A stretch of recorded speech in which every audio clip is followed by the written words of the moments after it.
Welcome to Technado with Don Pizzette, featuring sysadmin expert Don Pizzette, security specialist Daniel Lowry, and Peter.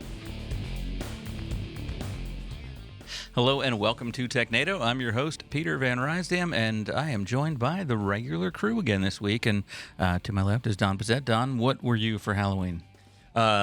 Well, I was regular. Don Pizzette? I'm the regular crew. Little Metamucil in the morning? I didn't dress up for this Halloween. So you're an adult. Did take the kids out trick-or-treating, had a lot of fun, and I'm just amazed at how this year is almost over. We are in November now. It's now Christmas. It's madness. Yep. Mariah Carey has been let out of her, her shell, and All I Want for Christmas is out.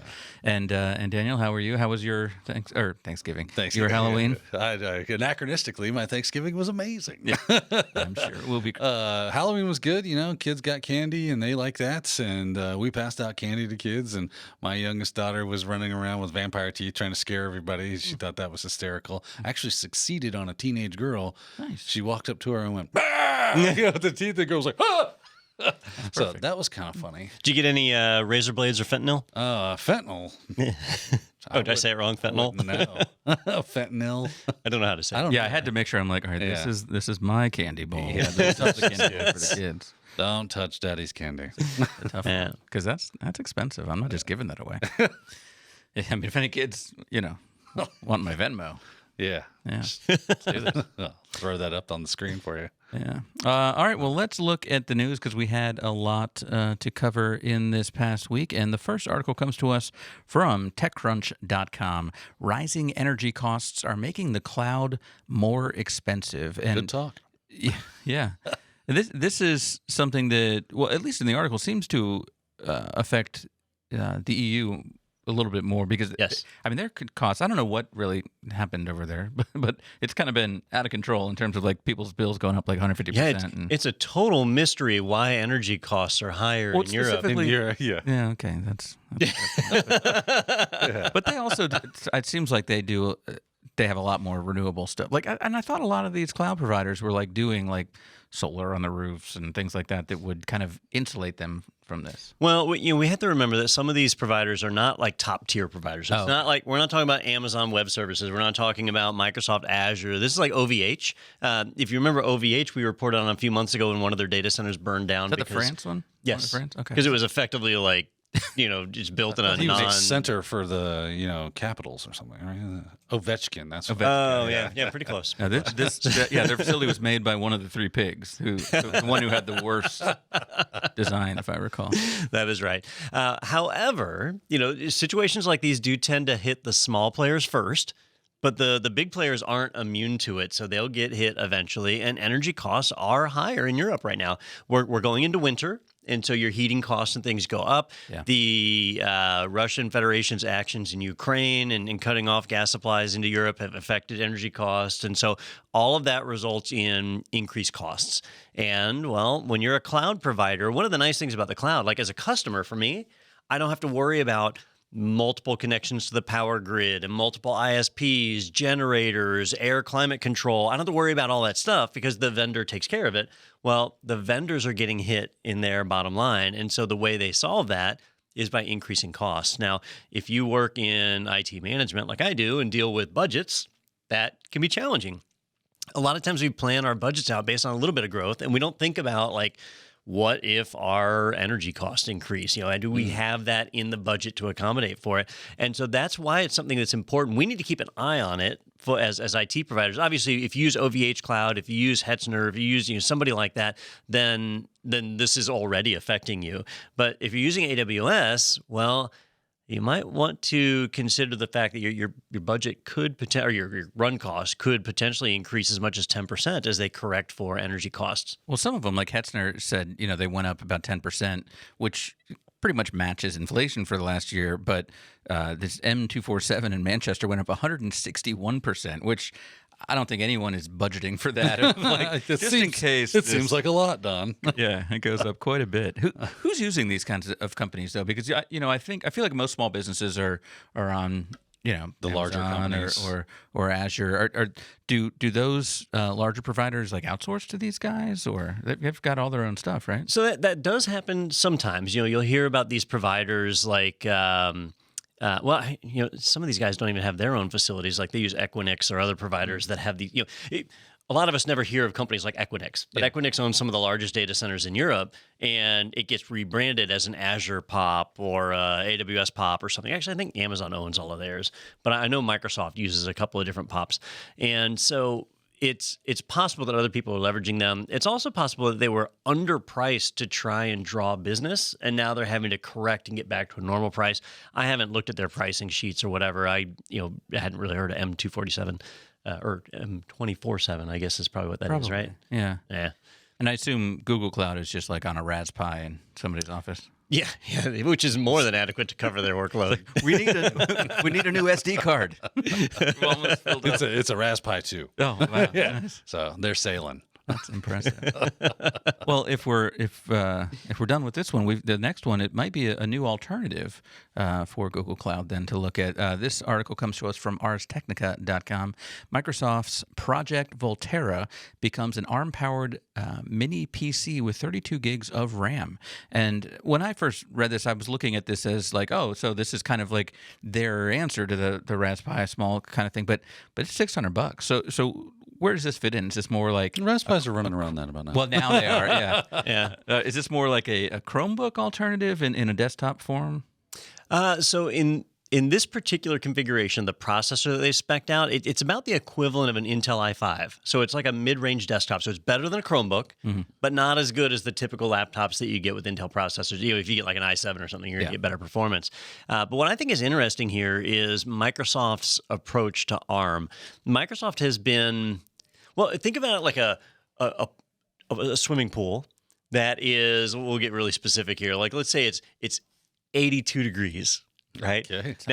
Now, you know that 82 degrees is not too cold to go swimming, but when you get in there, it's going to be cold. So you got two choices. You can either just dive right in and take it, or you can slowly inch in, right? I'm an inch-in guy. And try to adjust. Well, that's what Microsoft has been with ARM. They've been the inch-in type person. So they did the Windows RT Surface tablets that totally sucked, and they priced them cheap so people would buy them, but they didn't just support it, and a lot of app vendors never supported it. They didn't go anywhere. They did the same thing with the Surface Pro X, which was ARM-based. Not a lot of support behind it. It's just kind of floundered out there, mostly due to the fact that the Microsoft store, the Windows store, is just full of adware garbage and knockoff apps. It's terrible. So, now they're recognizing like, look, we've been trying to inch in. And in the meantime, you've got Apple that's gone all ARM. You've got NVIDIA making ARM stuff. You've got all these other vendors. All the cell phones now use ARM variants of some sort or another. Microsoft is getting left behind by not supporting the ARM architecture. And We're watching everyone play in the pool, and they're standing on the steps. Yeah, still inching in, and it's ridiculous. So they had an ARM developer kit before, and I forget what it was called. It was a really obnoxious name, but it was... Oh, it's down here at the bottom, and Was it in the article? Yeah, because they were like, "What a terrible name for this thing." Oh, yeah, the ECS. I don't know if it's Liva or LIVA QC 170. Nice. Rolls right off the tongue. Yeah, Perfect.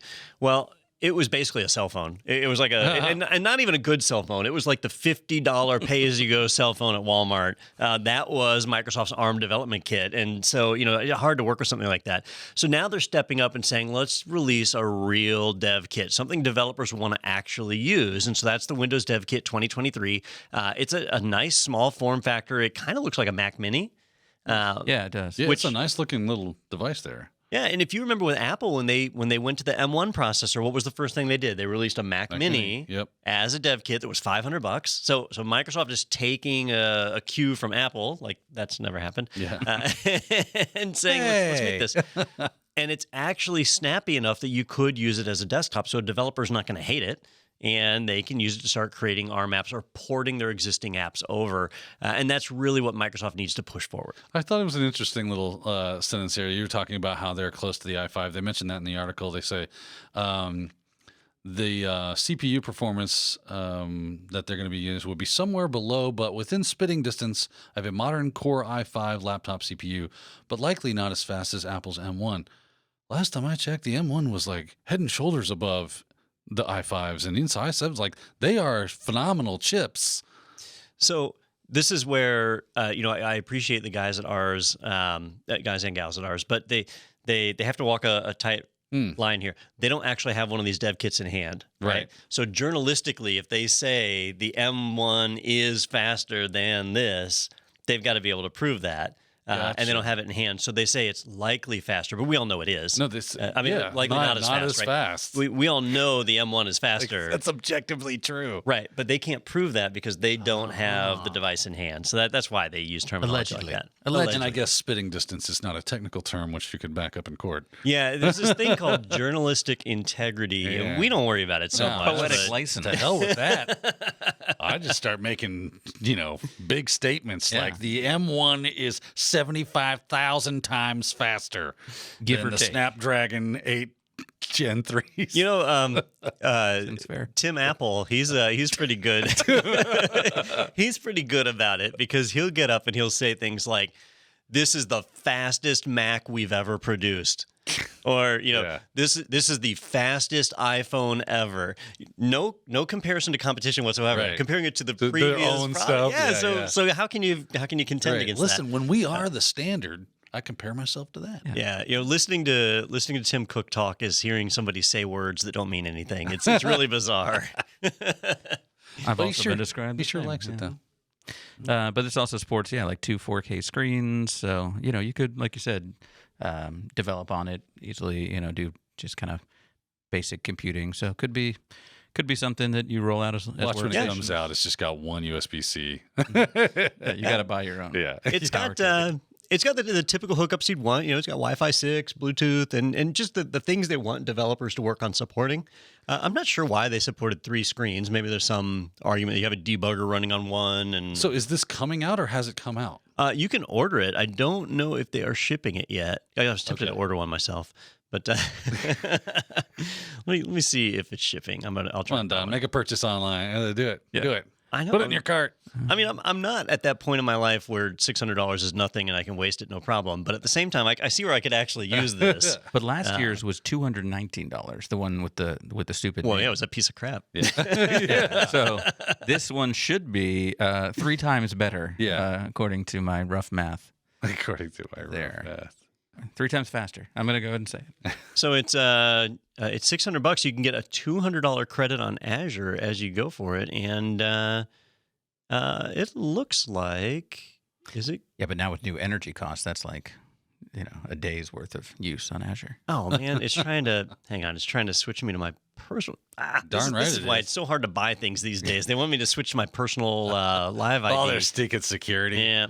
All right. Well, it didn't say anything about pre-order, so you may be able to order it right now. Okay. I'll have to find out. Yeah, it's not shipping anytime soon. You never know. Yeah, you can buy it. You can buy it. We'll take that money. You're on that list. Yeah. If Microsoft wants to get ahead of this, they need to be shipping it right away. And the processor in it is a Snapdragon 8CX Gen 3, which I've not seen in any other device, but I don't think is brand new. They're calling it... This is Gen 2, 8CX Gen 2, right? No, it says the dev kit will use the Gen 3. Yep. So, it should be available already. But you're right. This will fit right in a stocking. That form factor. There you go. $600 stocking stuff. Does it fold like the LG screen? Yeah, it does. But when you unfold it, it doesn't work anymore. Yeah. You see, we like to make declarative statements here without any facts to back them up. You can fold it. Yeah. Anything folds. Fold the piss out of it. It's like the size of like 2 Zooms, I think. 2 Zooms. So I want everything in. I want an ARM-based Zune. All right. Well, let's take a look at another article here from MacRumors.com, and I really love them, whittling this list down for us. macOS Ventura, 50 new features and changes worth checking out. So they're really just taking here's just the top 50. So who in here is running Ventura? No, I'm the only one. I think right now, yeah. Yeah. Okay. Well, how about that? What am I? I looked through these features. Not many of them apply to me.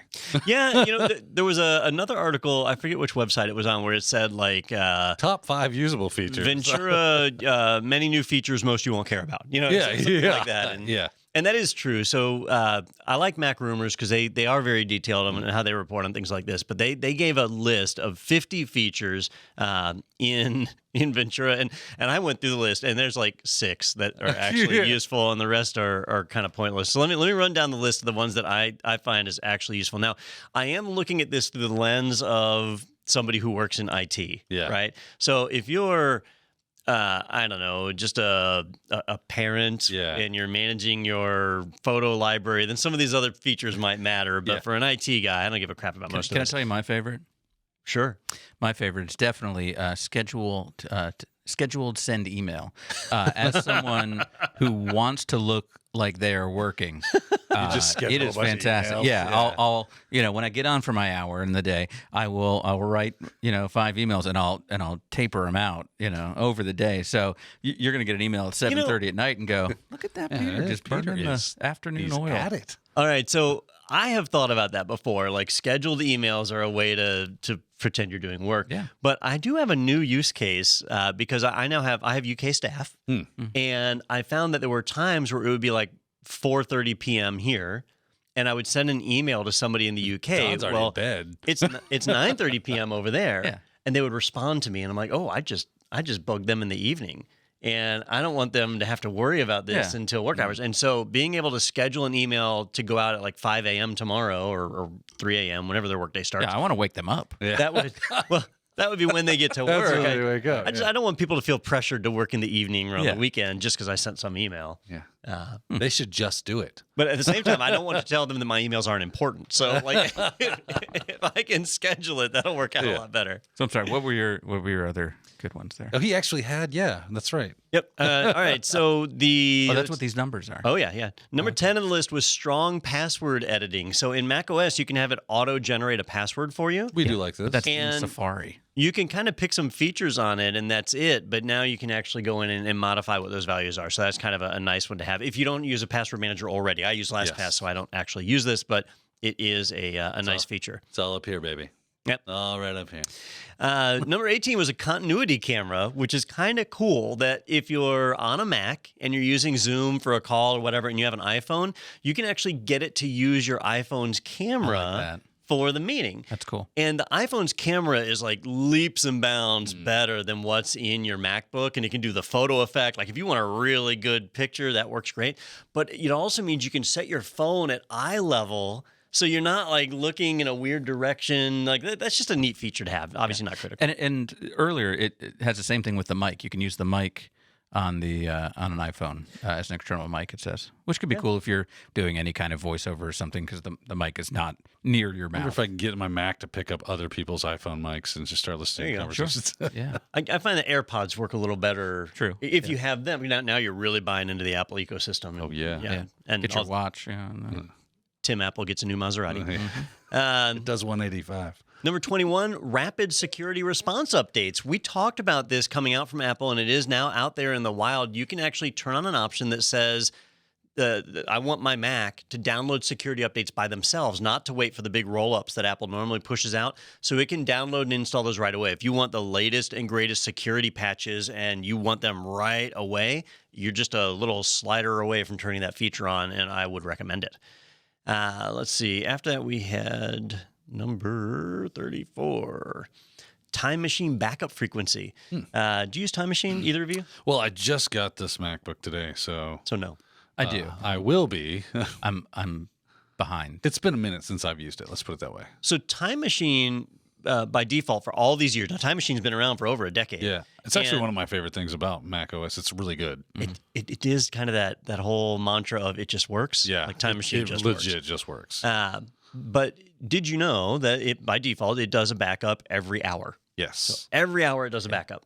And when that happens, the performance on your system does get a little slouchy, and there's nothing you can do about it. It just backs up every hour. In fact, the only way to really stop it is to disconnect whatever your backup medium is. Doesn't it know that I haven't done anything in the last hour? You'd think that it would be like, oh, it's Peter.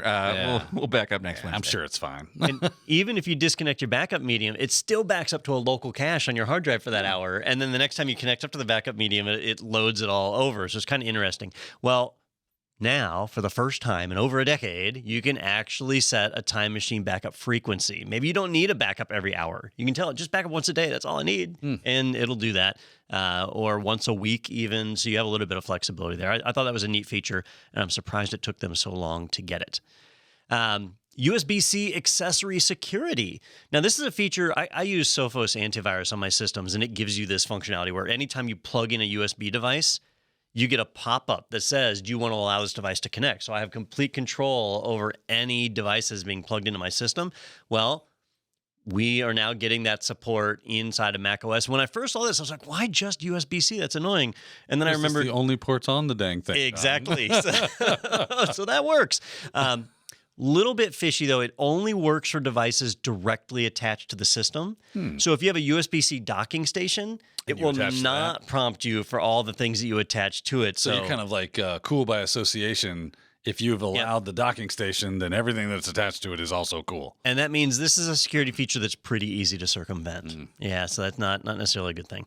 And then the last one that I had, this one is marginal, lockdown mode. I believe we reported on this. Yeah. Apple rolled it out for if you're a political activist or a reporter and you want the tightest security possible, you turn this on. It breaks damn near everything. Like when you go to web pages, JavaScript won't run anymore, which almost everything is powered by these days. But it'll give you the most secure environment possible. I don't think anyone's actually going to use this because the usability is nightmarish. I mean, unless your life is in danger, you're not going to use this, but it is there. Would that also be like DEF CON mode? Like, would you turn that on if you had to get on the Wi-Fi at DEF CON? Just don't get on the Wi-Fi. I mean, you had to. There's a this protects. emergency. He's trying to justify the fact that he got on the Wi-Fi. Black hat. Yeah, was that a mistake? Yeah. This protects your browser experience. I think it would protect you from some attacks, but not all. There's other attacks, like against the operating system itself, that you'd still be susceptible to. Yeah. But that being said, like DEF CON is not as dangerous an environment as it used to be. That back when they had the wall of sheep and people would come in and get hacked and whatever, like cybersecurity wasn't a real thing back then. Right. It was a bunch of like eccentric people putting together a conference. Yeah. And it wasn't even a conference. When it began, it was more like a party. And the operating systems at the time did not have good security. This was all a budding environment. So you fast forward to today where most operating systems are pretty secure out of the box and most protocols have security built into them. When you look at the wall of sheep today, it's all fake data that's on there. Like it's literally fake. And they just put it up there as more like a history. Yeah. So a lot of that is kind of, I don't want to call it urban legend because it was true. Like it's how it used to be, but it's not that way anymore. The case anymore. Yeah. Well, you heard it there from Don. Go ahead and get on that Wi-Fi, and jump right on. We'll find out in the next couple articles why Don might be liable now for making those comments. You know what we should do next year? Just for funsies. Make a good podcast. We could. Well, no, I want to set an achievable goal. So table was open. So we should go to Black Hat and DEF CON. You went this year, right? We went to Black Hat. Yeah, we did not go to DEF CON. So we the three of us should go. Okay. And we should take a specific laptop and phone and like just intentionally do stupid things on it and see if it gets popped. That'll be fun. That'd be cool. Okay. I mean, honestly, you could just give me the device and say, do your normal stuff. So you mean Peter's phone? Yeah. We're going to take Peter's phone with us? I think this is a good idea. I really do. It'll be fun. All right, we should do that. Especially at DEF CON, right? Yeah. Yeah. Black Hat's, I mean, throw like the oldest Microsoft operating system on it that's still supported. Yeah. Right? So, it'd probably be Windows 10 next year. Windows 7's dropped out of support. Windows 8 is almost gone. So throw Windows 10 on there. No antivirus, so maybe Windows Defender. Go ahead and do the Windows updates. Yeah. And then just go around. Just see what happens. Yeah, just see what happens. Like log it into my bank here. Right. Every QR code we see, we scan. Ooh, look, a USB key. Yeah, what's this? Get the cheapest Android phone that we can find, so it'll be a few versions behind. Right. And just see what happens. And I'd be really curious to see if anybody's like, don't get me wrong, there are legit, really talented hackers that go to Black Hat and DEF CON. Oh, no doubt. But most of them are the good guys. Yep. And they're down in the capture the flag competitions. They're presenting. They're not like, I'm going to hack a stranger's cell phone. It's just not really happening. So we should do that. That'd be a fun exercise. Yeah, we should start looking for Can I get hacked? Yeah. Yes, I can. What's the most enticing looking Wi-Fi here? Yeah. This computer is called Honeypot. Yeah. It's interesting. Sure, that's legit. All right, well, let's take a quick break, and we'll get into a few of those articles we mentioned right after this on Technado. So you've tried online IT training, but it's boring, out of date, and pricey. Well, IT Pro TV is always engaging, always fresh, and plans start at just $29 a month. It's online IT training that doesn't suck. Start today at itpro.tv. My name is Dana Morrison. I'm the IT director at Grace Christian School in Raleigh, North Carolina. I work with two technicians, Buddha and Anthony. We cover all grades at the school. We figure that we support approximately 800 end-user devices. My name is Buddha Nepal. I work as IT support here and AV specialist. I moved into IT department and on our first meeting, other team members asked me, hey, what's your IT background? And I was like, I don't have any. We had this SharePoint project that we were rolling out. So I was able to go to IT Pro TV and watch. And by the end of this month, we were actually migrating all our files to SharePoint. I can use IT Pro TV's supervisor portal to check the progress of my technicians so I can see what they're looking at. So when we were doing SharePoint training, I can go in and I can see that Buddha is hitting on that content. I really want to see hands-on how they do things, and if there was an IT Pro TV, I don't know how I would have done that. IT Pro TV has given us the ability to level up our technicians to a point where they can decide this is important for me to learn and go out and learn it. At home, I have Apple TV, and there is an app there, and so I actually watch on Apple TV. I watch it in my iPad too. Saturday mornings, I still get up early, 6:30, I go grab a cup of coffee, I sit down on the couch, and I typically watch 2 or 3 episodes as I just kind of increase my own learning skill set. I would recommend IT Pro TV to any IT team that is looking to extend their knowledge. It offers a great, easy to access, interactive, entertaining environment. It's just a great tool for any IT professional. All right, welcome back to Technado, and as promised, we're going to look at some hacks, some breaches, but this is not Who Got Pwned. In this case, there's some dumb stuff going on. Who got this dumb? segment is Doe. All right, this first one is from theguardian.com. Outsourcer Interserve fined £4.4 million for failing to stop a cyber attack. And so I'm curious because I couldn't really tell from reading this. Is this someone overreacting and trying to cover their butt, or is this gross negligence on their part? Because to me, looking at it, it opens up a whole can of worms for providers to all of a sudden be liable for the companies they protect. So the short answer is yes. Perfect.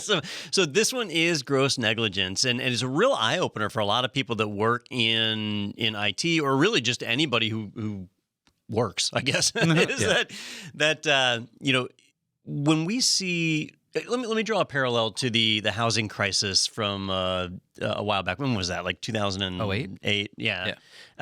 You had all these banks that were doing shady loans, and then they all collapsed, right? Yes. And how many bank executives went to jail? Like none. Yeah, I don't believe any. And or Enron, where they had all the cooked books, and none of them went to jail. Bernie Madoff went to jail. Was he involved in Enron? Yeah, he was there. Right? Oh, okay. Well, he was the He was like the Ponzi Ponzi scheme guy. scheme, Right? I yeah. thought it was Enron.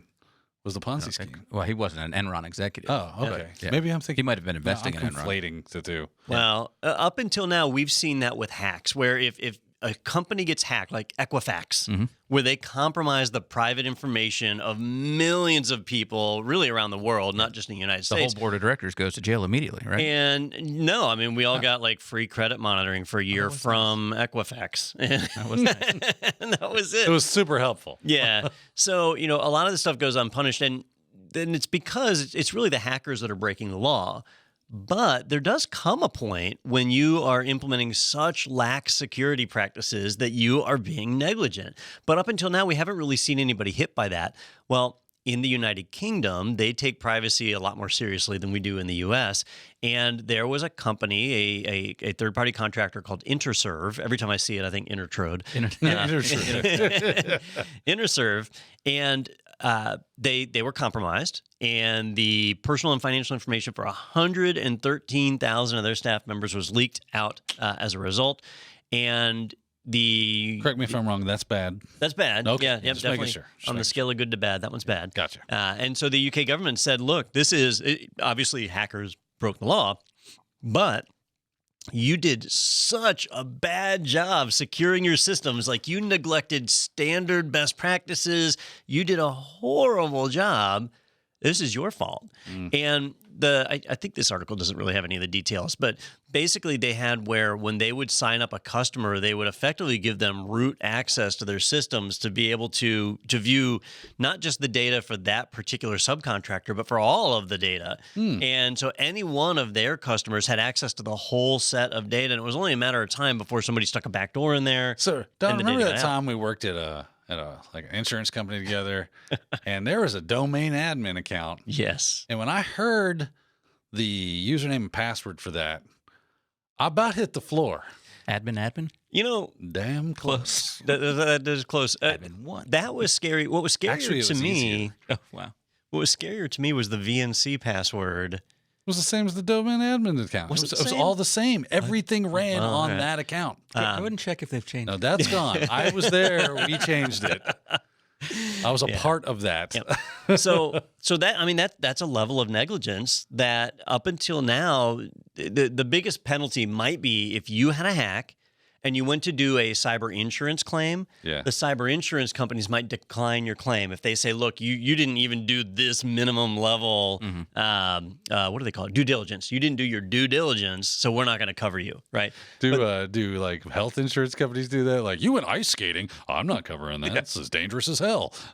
You were overweight and tried to climb a mountain? Well, wait, is that it? That's a Can good they argument, do isn't that, it? right? Well, I don't know. they It's- charge you more if you smoke. Normally, Yeah. Daniel says things that don't make sense, but this one might that- actually, Right? right? Yeah, I mean, Oh man, it's funny because on the one hand I see that as like a totally great business idea, Yeah. and then the other hand you go, well, you're just gonna get sued, by somebody right away. It's like, well, just because I'm fat doesn't mean I can't That's climb a right. mountain. You fat hating, fat shaming son of a. It's like, well, clearly it does because you broke your ankle. All right. yeah. Well, The stress that ankle was under. on one hand, it's interesting to see this happening, right? So companies are being held accountable. On the other hand, it does put, if you're a CIO, a CTO, a CISO for an organization, it starts to put you in the crosshairs. Like, if my company doesn't do the bare minimum and something happens, like, That's on you. I could go to jail. Yeah. Losing your job Yeah, is we're going kind to of a see that given. But in the next article too. An issue of that actually happened. you want to jump over to that Well, one? I wanted to ask one thing first. It said in this personal information that was stolen, because sometimes you're like, oh, PII, what is that? It was your name and your email. In this case, they said they had bank account details, national insurance numbers, because this is in the UK, ethnic origin, sexual orientation, and religion. Why Who's is that on a? gathering this? Yeah, what do you need that for? Well, Why? I guess why that's would a your good employer question. be- I was like, what the hell company is this? well, now I will say, and this might be a cultural thing, right? Because Yeah. like in the U.S. we have separation of church and state. In the Yeah. UK, you don't. we're going to need a DNA sample. All right, last you question, know, Don, blood to go ahead and type. complete your onboarding. What is your favorite position? Just go ahead and put that in CEO. the file. Right answer. Very good. But now, upper management written but all now, over it. CEO, you are liable anytime we're hacked. Straight to jail. By the way, Yeah. I put this in paste bin. Is that bad? Yeah. All right, well, let's move on to that next one. As we said, this one is from the Washington Post, also part of the Doe segment here. FTC brings action against CEO of alcohol delivery company. It's just a matter of time over data breach. So this is the company Drizly, and the CEO is James Corey Rellis. And so this is an issue where we're seeing a CEO held accountable, going back to the examples you used of Enron and all those kinds of things. Is this is this the right person to hold accountable? Like, is this a case where the CEO said, no, we're not spending money on that? Or is it a case of they hired the wrong CISO? So I'm waiting to see the final published paper on this one because I want to read the details. For them to single out a person like this, they're either being willfully malicious or they have documented evidence where this CEO intentionally stopped, Like wantonly. Yeah. So, Said, we're not spending money on that. maybe a CISO came in and said, no, we can't do this. This puts us at risk. And the CEO said, no, we're going to do it. Yeah. Right. And so at that point, if you've got documented where the CEO is the one who said subvert security this way, then that's their fault. So do we, and just because, I understand that we do have like regulatory bodies and things of that nature, things, SOX and HIPAA and whatnot. Is this company violating one of those? Or how does this work? Unless you're under some sort of government regulation, right? PCI DSS. It's kind of a gentleman's agreement between card companies that this is how we're going to do security. You don't have to do it, but no one will play ball with you. You're not going to go to jail if you don't do it. You're not going to get levied by the FTC or anybody else if you decide I'm not doing that. So how is it that they are putting sanctions on a specific person for not following something is this a law that he is violating? Like, that's where I'm confused. Yeah, so likely, and I meant to look this up before the podcast and I didn't, but if they're publicly traded, that's usually where that line is drawn. Where now that's where the FTC comes in. Well, usually that's where the SEC jumps in and does things. So in this case, it's the FTC, so it's just general trade. Well, it says Drizly is owned, I think it says by Uber.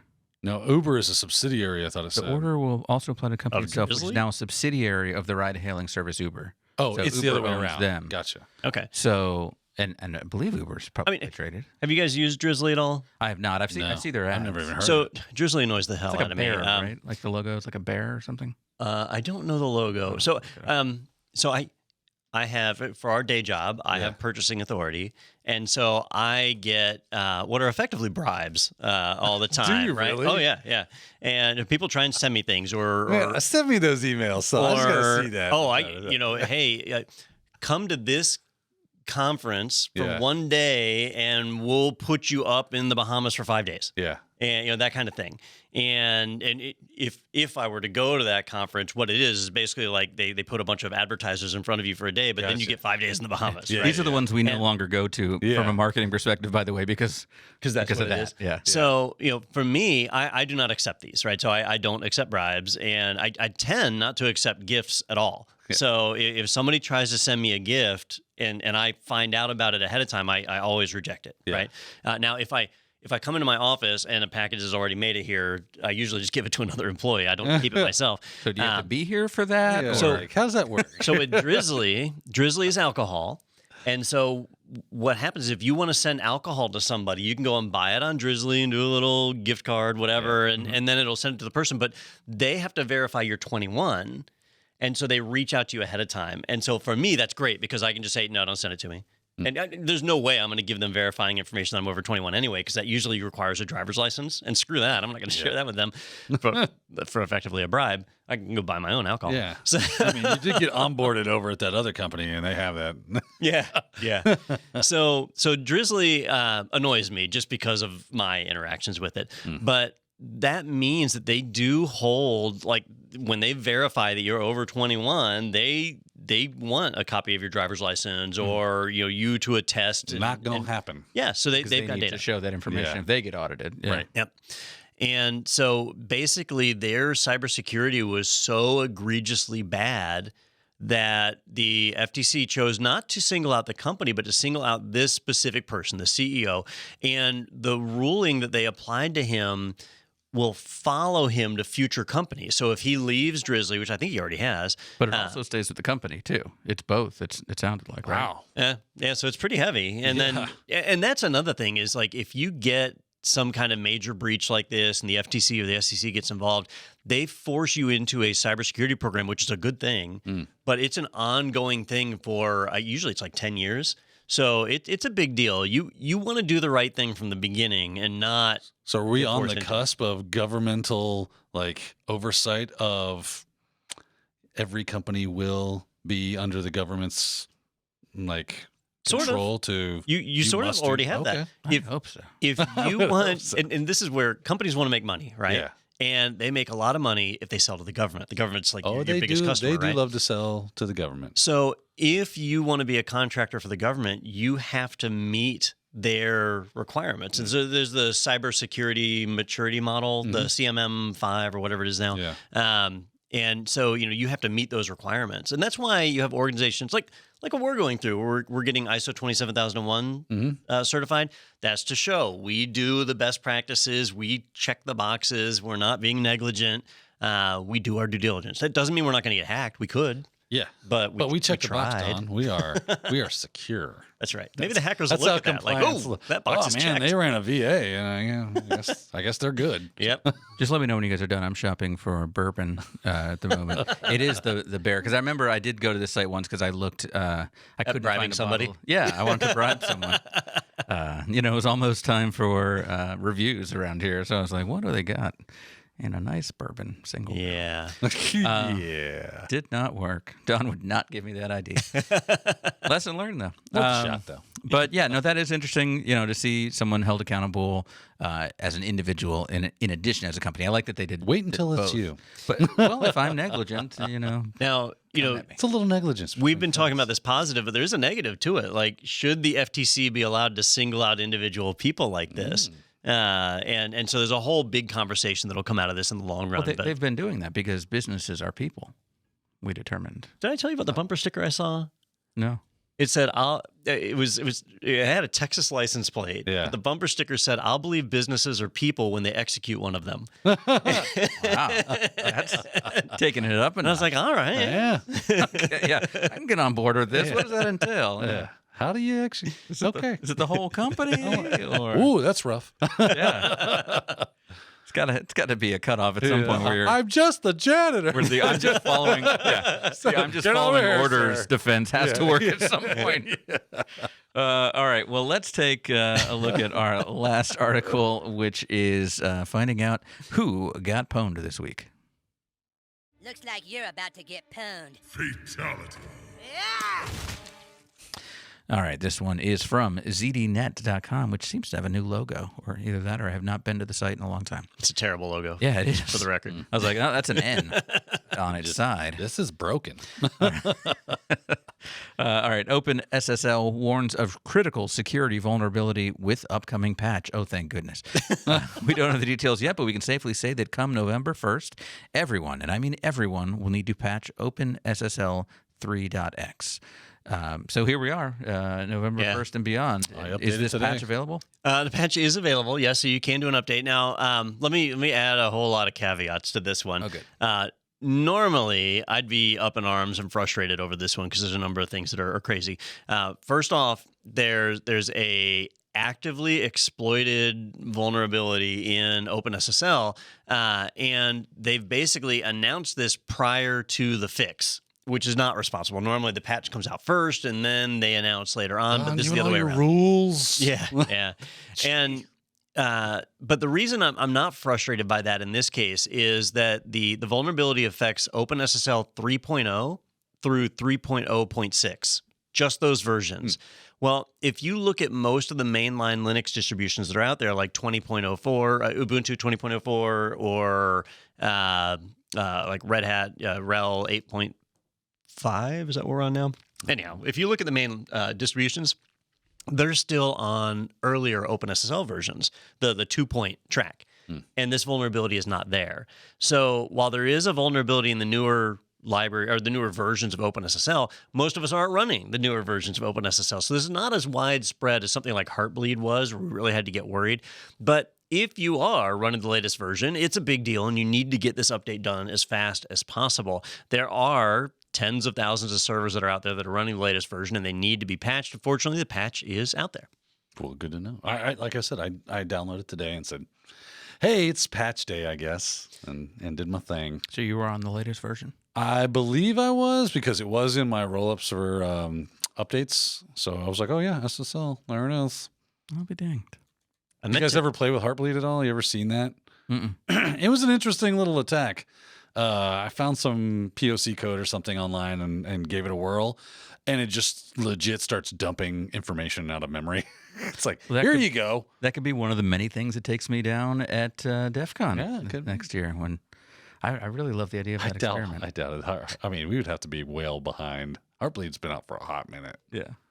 Well, if we're taking a laptop out of storage and not patching it, it would be difficult to show that you were compromised with Heartbleed, right? Because with Heartbleed, they could send crafted packets at you, so you might be able to see that, right? And they would be able to extract your private key, and then once they had your private key, they would just be decrypting information that they found, and they would have to be sniffing the network, which you wouldn't see, right?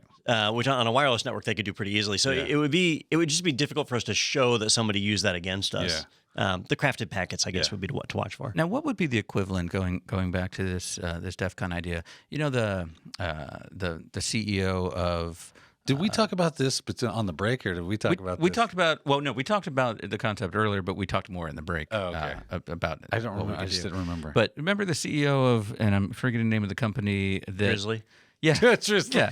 Remember that guy? From 30 seconds ago? The guy that drove around with his Social Security number on a LifeLock. LifeLock, thank you. What would be the equivalent of that in this case? Like walking around with a sign behind you with like the IP address or your MAC address, or like what?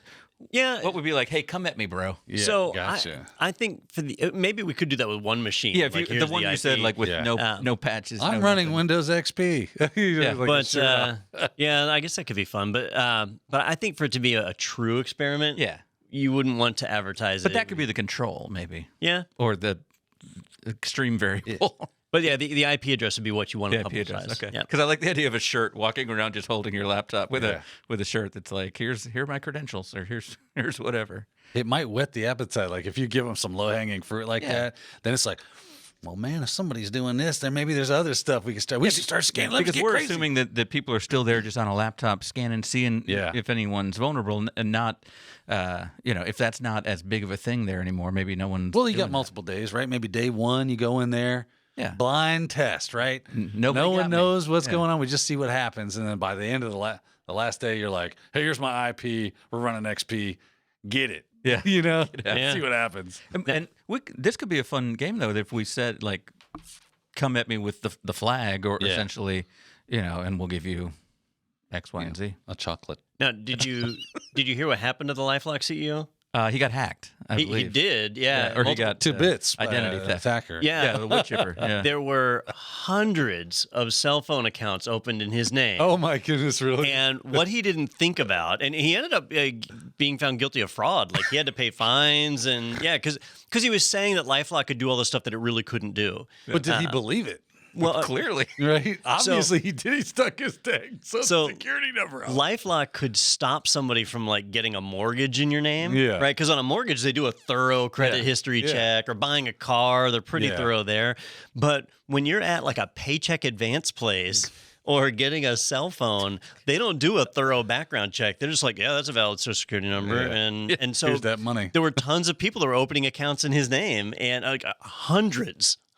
I would say if I was his lawyer, I'd be like, Your Honor, he legit made a television advertisement with his Social Security. He believed in this product and that it would do the job. He was clearly just stupid. Right. Is that against the law now? He's a little We're going to have to lock up half of America. This is the case. I mean, come on. Go into any Walmart tonight. We'll just round him up. We got enough chains, sir. Arkansas won't even exist. We'll just have to turn it into a prison. I'm kidding, Arkansas. Is that a defense? I think it might be. All right. Stupid defense. I should have been a lawyer. I know they say ignorance of the law is no defense. What about just ignorance? It's not fair for us to put the afflicted into prison like this. Yeah, there should be special places. Yeah. With a bus that they can go all their own. All right, I want to let you know about something fun coming up. We're doing something a little bit different on the next cybersecurity podcast. We've been doing those with Daniel for a while, of the ones where we bring in an expert. And this we're doing just a little bit different format, but still some Q&A, right? Who do we have on this one? We're bringing in Gerald Ozier, PhD. He probably hate that I said that, but I'm glad you said his name because I would have said Augur. yeah, he's a super nice guy. I've been on his podcast. We met up at Hackin' Fest, and I was like, dude, you should come out because he specializes in GRC, and GRC doesn't get much love because it's not as fun as it sounds. And I figured out what that acronym meant earlier. did. It was governance and regulatory No, compliance. it's Greek and Roman culture. He's actually got a PhD in Greek It's- mythology. it's Is it mostly the wrestling? Greco-Roman. He's gonna come in with a toga on. He's a Greco-Roman champion. Yeah. GRC. No, GRC is super important though. Like it's the fact that like Don was just talking about how we're going through compliance stuff, 27,001.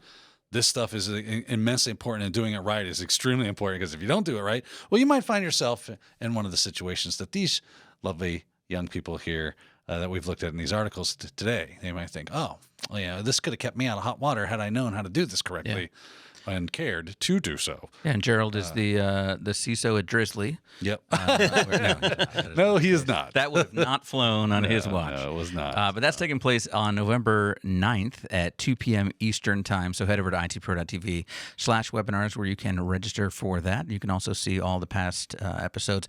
Another fun thing we're doing a little bit later in the month here is the first ever IT Pro Turkey Bowl, which, we're not going to do a webinar. It's a bowl made of turkey. Yeah, it's a bowl made out of turkey. There's more turkey in it, which should be really exciting. But we're going to have kind of like some of those fun little minute-to-win-it family-style games, split up the edutainers and some other staff here on teams, have some fun.